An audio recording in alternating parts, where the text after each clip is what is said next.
This is the parotid gland. The parotid gland is the largest salivary gland situated in a location known as retromandibular fossa. The retromandibular fossa is bounded anteriorly by the ramus of the mandible, posteriorly by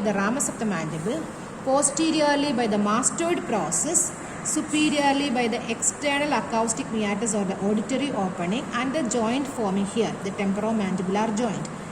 This is the space which is known as the retromandibular fossa. The gland can be seen within the retromandibular fossa as a content of retromandibular fossa. So that the retromandibular fossa, otherwise known as the parotid bed. This is the parotid gland. We have to search for the parotid gland below the zygomatic arch. This is the zygomatic arch. Below the zygomatic arch, extending up to the carotid triangle. That is the position of parotid gland. The parotid gland can be seen here with a duct. The parotid gland is a tubulo-alveolar gland which pours its secretion into the vestibule of mouth through a single duct. That single duct is known as the parotid duct. Around 5 centimeters length is there. It pierces all the 4 layers of cheek to pour its secretion into the mouth. This is the gland. The gland is somewhat pyramidal in shape. It is inverted pyramid with the apex directed downward. This is the apex of the gland, and this forms the base of the gland. The base is directed towards the external acoustic meatus and the temporomandibular joint. This is the base, and the apex is directed towards downward, and it passes or crosses over the posterior belly of digastric. Here we can see the posterior belly of digastric. So it passes over the posterior belly of digastric to reach the upper part of the carotid triangle. Here the apex have got 3 relations. These relations are the cervical branch of facial nerve, and the 2 divisions of retromandibular vein. So I'll show you the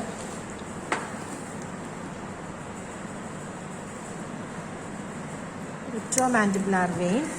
This is the retromandibular vein. The 2 divisions of retromandibular vein. So this is the parotid gland, the deeper dissection of the parotid gland. We can see like this. The parotid gland, from it, the apex directed downward, and it is related to this vein, the retromandibular vein. The retromandibular vein have got a posterior and anterior divisions. Here it can be seen a posterior division, the anterior division which is joining with the facial vein. And also it accompanies with a cervical branch of facial nerve. So we can see a number of branches here. See, the facial nerve is again divides into branches in the parotid gland. So this is the nerve which accompanies the vein. So the 2 structures which can be seen here, these are the contents of the relations at the apex of the parotid gland. Then the next, the parotid gland have got an anteromedial surface. Anteromedial surface is the surface which is related or resting over the ramus of the mandible. The anteromedial surface. Like that, it possesses a posteromedial surface. Which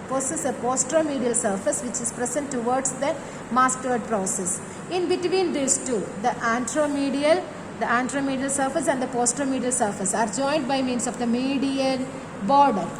The anteromedial surface and the posteromedial surfaces are separated or joined by means of the medial border. This is the anterior border.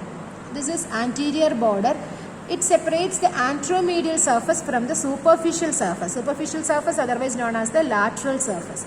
So the anterior surface or the anteromedial surface and the superficial surface divided or separated by means of the anterior border. All the structures which are present within the parotid gland are emerging through the anterior border. Then posterior border. Posterior border can be seen posteriorly this is the posterior border. Posterior border means it separates the superficial surface from the posteromedial surface. It separates the superficial surface from the posteromedial surface. This is the posterior border. There are some relations which are emerging from the anterior border. There are different branches of facial nerve. The facial nerve enters into the gland through the posteromedial aspect. Enters into the gland through the posteromedial surface, and within the gland it divides into two. This is the facial nerve which enters into the gland, and it is dividing into two major divisions. They are known as the temporofacial trunk and cervicofacial trunk. Temporofacial trunk again divides into branches like that. Cervicofacial trunk also again divides into branches. There are 5 branches can be seen, namely this is 1, 2, 3, 4, 5. This is first branch is the temporal branch of facial nerve. Out of which 3 branches we can see here. The first branch is temporal branch of facial nerve. Second branch is the zygomatic branch of facial nerve. The third branch is the upper buccal branch of facial nerve. Fourth branch is the lower buccal branch of facial nerve. And this is marginal mandibular branch of facial nerve. And this one is the cervical branch of facial nerve. The upper buccal and the lower buccal are considered as a single nerve.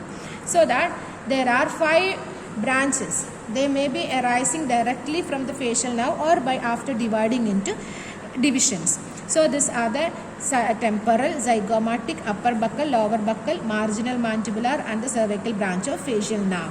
So facial nerve is dividing within the substance of the parotid gland into 2. After dividing into 2, it again divides into 5 branches. This is the fate of the facial nerve in the gland.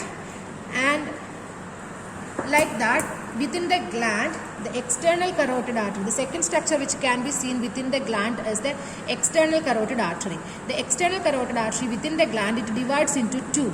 That is, one arterial branch passes upward, crossing the zygomatic arch, that is the superficial temporal artery. One branch which passes into the infratemporal fossa, or which is piercing the infratemporal region, which can be seen behind the maxilla.